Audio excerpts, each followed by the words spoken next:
Heavenly Father, we pause again just for a short moment this evening, because we want your Holy Spirit to be with us. We need your Holy Spirit to open our minds, open our hearts as we read from your word, Lord. We cannot understand it fully unless you are with us this evening. So, Lord, please be with each one of us this evening as we listen to your word. Be with me especially as I present it. May I be just a mouthpiece for you, Lord, as we learn from this lesson this evening. In Jesus' name I pray. Amen. Our main text this evening is taken from Genesis chapter 28, verse 22. Genesis chapter 28, verse 22. And it says, "And this stone which I have set as a pillar shall be God's house. And of all that you give me, I will surely give a tenth to you." The story is about Jacob. This evening we are going to be listening to the story about Jacob. And it's back to Bethel. Back to Bethel. The Bible contains many promises. For many, they are the most beautiful part of the Holy Scriptures. We need these promises because through them, our faith is strengthened. What is the most important promise in the Bible? The promise that man needed even before he fell into sin. We find it in an explicit form for the first time in Genesis chapter 28, verse 15. Go to your Bibles, Genesis 28, verse 15, and in it, it says, "I am with you. I am with you." It is not addressed to a person who, in our opinion, deserves this. God speaks to the one who tricked his brother, lied to his father, and constrained by his brother's hatred, became a fugitive. His name is Jacob. And the meaning of Jacob is the deceiver. The Bible calls this grace. It is what we all need. After Jacob deceived his brother, he left Beersheba, the place of his birth, the place where Esau's wrath and vengeance. He left this place for Haran. That's found in Genesis chapter 28, verse 10. There he was to be deceived and exploited by Laban. Behind him was the threat of Esau, and ahead of him was the unknown. The road was a long one, 800 kilometers. And in those times conditions, it took about a month for him to travel from Beersheba to Haran. The Bible does not talk about everything that happened during this time, but it presents the experience of a single night that changed Jacob's life. Jacob's grandfather, Abraham, had traveled this same road about 125 years before, but in the opposite direction. He was going to the promised land. There are many other differences between Abraham and Jacob. Abraham, he came with his family. He came with his servants, and he came with much wealth as he was traveling to the promised land. But Jacob was traveling the opposite direction. He was alone.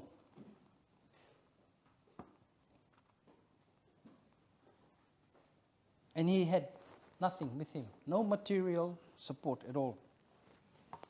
But starting with this night, they had something in common.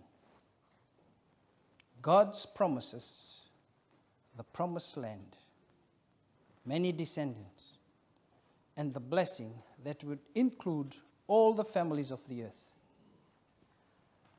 Jacob did not expect that God would speak to him personally and under such circumstances.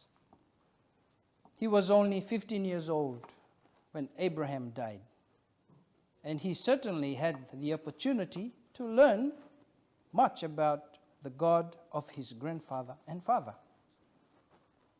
It is Jacob's first encounter with God. He hears God's voice for the first time. The ladder that reaches, we know the story well, the ladder that reaches the sky descended to the place he was. The word place dominates the whole narrative in verse 12, verse 16, verse 17, verse 19. It is not just a geographical location. It is the place that marked Jacob's life forever. It is the gate of heaven. Although it was only a dream, this dream woke him up. The words spoken by Jacob, "The Lord is in this place, and I did not know it," point to his greatest revelation. God may speak to us in many ways, and we may not know it. Jacob needed protection, and God promised to be with him. He needed forgiveness, and discovered the ladder on which the angels ascended and descended. The image of this ladder points to the one who descends, Jesus Christ, to take away the sin of the world. That's found in John chapter 1, verse 29. It doesn't refer to his past at all, only the future. In this superb narrative, God's revelation parallels Jacob's response. In Genesis chapter 28, verses 18 to 20, the answer is called worship. No one can define precisely what worship is, nor does the Bible define it. Worship, humanity's greatest need and deepest experience, cannot be defined, but only experienced. It is attitude, it is action, it's obedient, amazement, fear, joy, celebration, mystery, life, dedication. That's all. Every dimension of life is touched by worship. Worship transforms lives. The devil doesn't need our goods. He only wants one thing from us. That's our worship. He wants us to worship him. The last book of the Bible, Revelation, tells us that worship will be the final object of the great controversy between good and evil in Revelation 13:8. We are invited to walk along with Jacob in this space and to experience true worship. It is impossible to meet God, to experience worship, and to remain the same. That's true, is it? It is impossible to meet God, to experience worship, and to remain the same. So far, Jacob's life had been marked by failures. The place where he arrived and stayed overnight was dominated by darkness. Ellen White describes Jacob's inner state, which was also laden with darkness. This is what she said. He felt that he was an outcast, and he knew that all that trouble had been brought upon him by his own wrong course. The darkness of despair pressed upon his soul, and he hardly dared to pray. But he was so utterly lonely that he felt the need of protection from God, as he had never felt it before. With weeping and deep humiliation, he confessed his sin and entreated for some evidence that he was not utterly forsaken. After God speaks to him, we see a different Jacob. Overwhelmed by God's promises, by the greatness of his presence, he responds to God by a vow. It is the first vow we find in the Bible. And it is based on what God had already promised Jacob. Jacob does nothing new, but repeats God's promises on a much smaller scale. Content with just the basic needs of his life and the assurances of returning home in peace, he says, if God is with me and keeps me in his way that I'm going, and give me bread to eat and clothes to put on, so that I come back to my father's house in peace, the Lord shall be my God. It's found in Genesis chapter 28, verses 20 and 21. In this vow, Jacob promises God three things. The first, his total loyalty to him. Jacob's commitment, in which he promised to put God first in his life, includes the fact that in this world of sin, this cannot be accomplished without determination and struggle. It's a choice that must be renewed every day. And the biography of Jacob's life demonstrates this truth. The second element of worship is the stone, a common thing, which first served as a pillow and was watered with tears. It now becomes a monument of remembrance in the house of God. On this stone, Jacob pours oil, a symbol of dedication, the place of public worship, the house of prayer, must be respected and cherished today as well. Nearby was the city of Luz, but it lost its significance because of the glory of Bethel. The houses of prayer must be the most neat. Listen to this. The houses of prayer must be the most neat and beautiful buildings, and the worship there must befit a place where angels ascend and descend. The third element of worship is the tithe that Jacob promises will be of all that God will give him. It's in verse 22. Jacob does not conceive of worship without giving. David thought the same thing too when he said to Onan in 1 Chronicles chapter 21 verse 24, "Nor offer burnt offerings with that will cost me nothing." You know the story of David, when he went to the temple. He said, I can't get those things for free. I have to pay for them. Yeah. So worship has a price. True worship always costs. If there are some who consider that it does not cost, they do not know what worship is.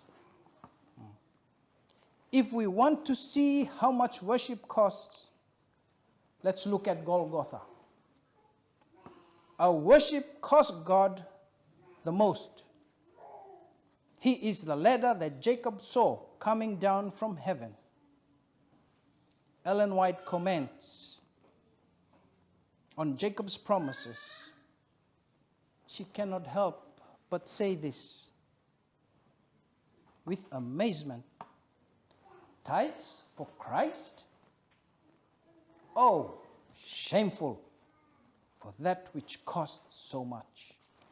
How can you compare your tithe to the life of Christ? From the cross of Calvary, Christ calls for an unreserved consecration.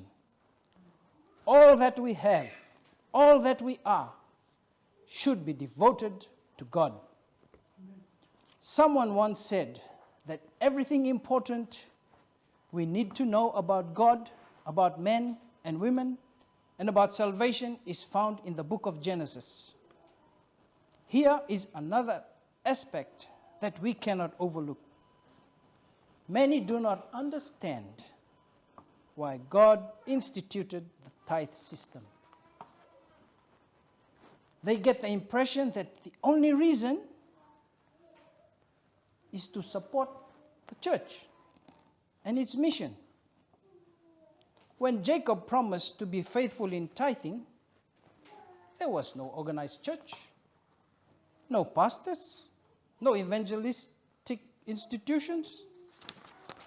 The principle of tithing existed even before the first man and woman, even before they first fell into sin. Genesis chapter 2, verse 16 and 17. The practice of the tithe system began with Adam, and therefore it was part of Abraham's experience too. In Genesis chapter 14, verse 20. The principle of tithing. The principle of tithing was not instituted to raise funds, but to protect humans from the most insidious of temptations, and that is forgetting who the true owner is.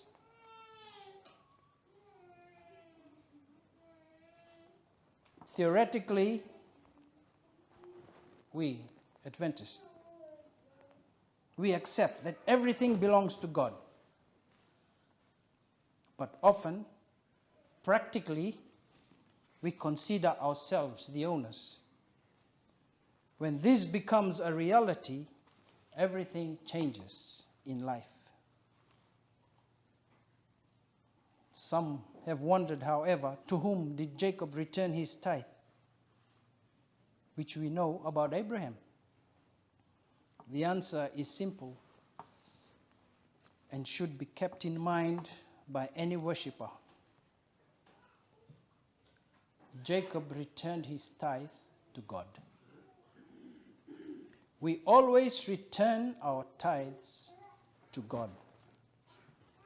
The fact that God later established it to be used in the temple, that's found in Numbers chapter 18, verse 24, and for spreading the gospel in 1 Corinthians chapter 9, verse 13, that's another matter.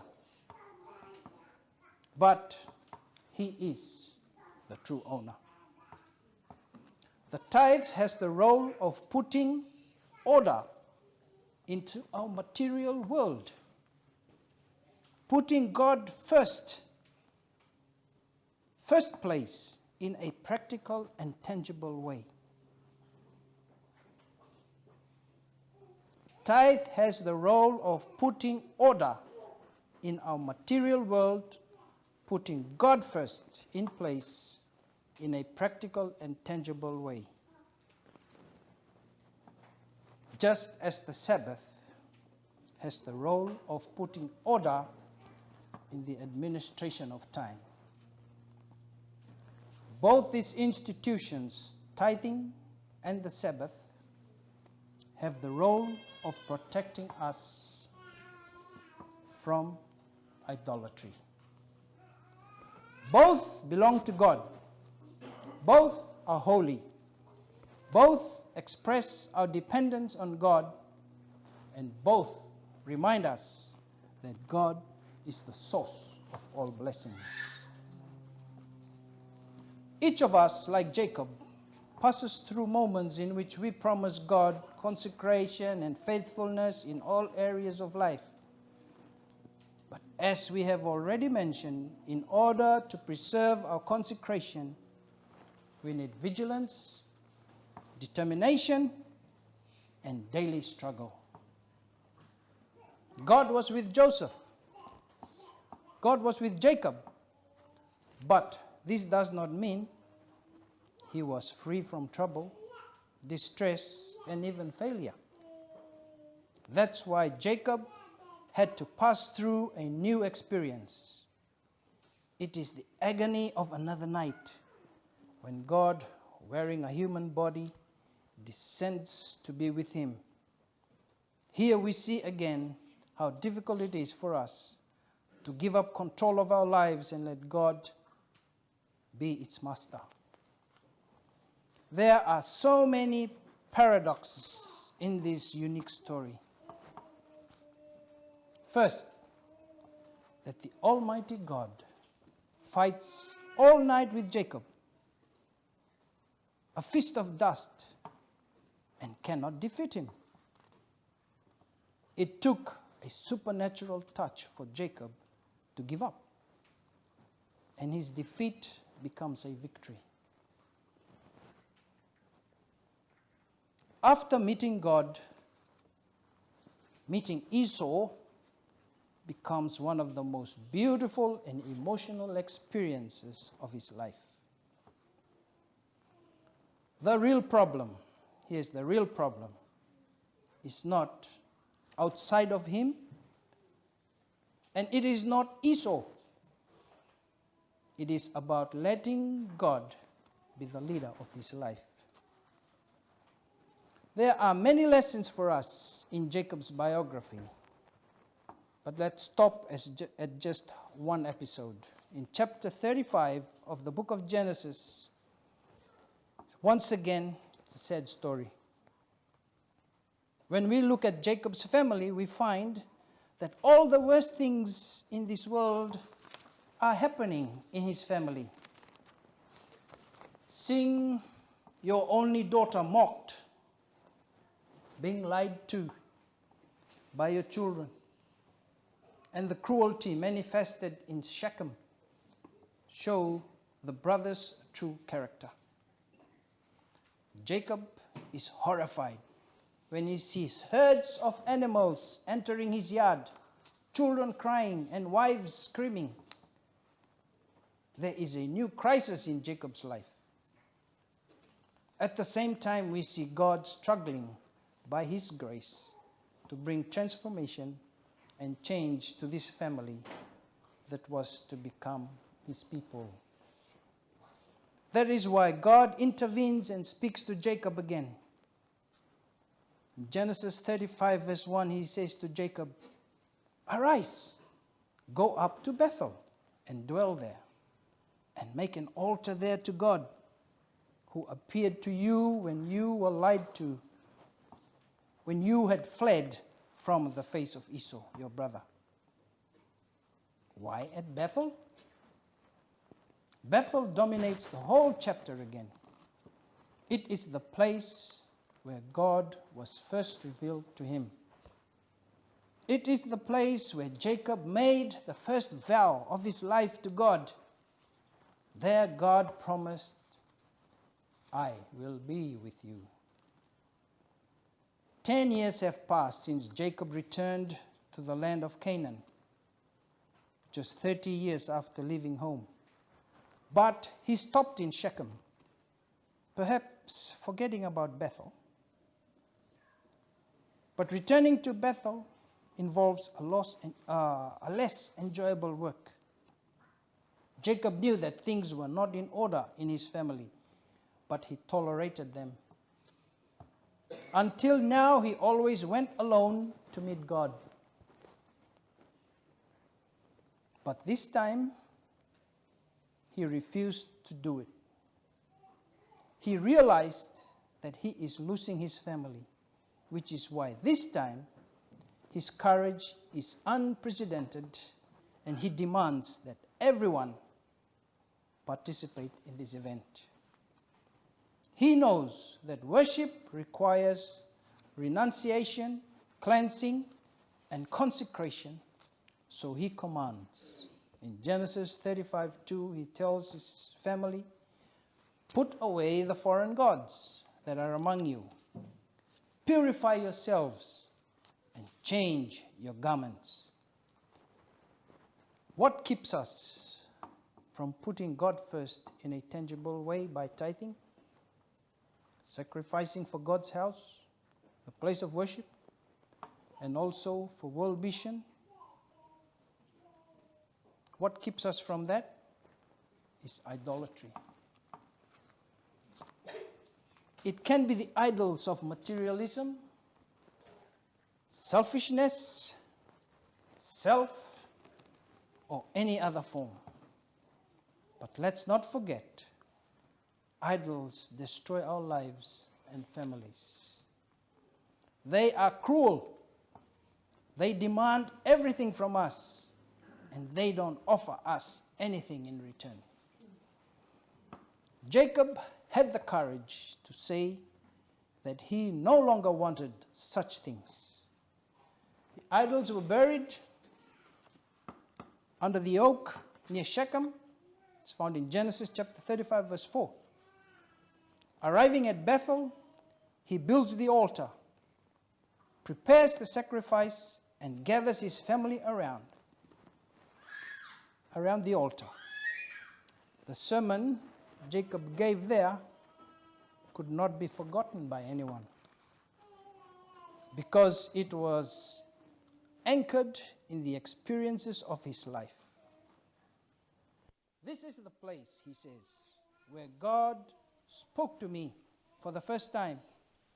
He promised to be with me, and he kept his word." God always keeps his word. That was the case then, and it is the same today. The problem is not with God. The problem is with us. Jacob admits that there were delays in his commitment, but he wants a new consecration. This time, not only of himself, but for his whole family. We are talking about revival and reformation, and how much the church needs it. If there was a day in our lives when we promised faithfulness and consecration, now is the time to renew that vow. It is time to return to Bethel of our beginnings. These are the three essential aspects of the command of God. In the first place, God's house or his local or worldwide church, and faithfulness in tithing. If we want a change in our lives for the first time, let us not forget the experiences of Jacob. God is ready to forgive. God is ready to forgive the past. If you have not been faithfully tithing, and He will give us a new beginning. Bethel is the place of new beginnings, as well as the place of renewal of our consecration. The day of these experiences is today.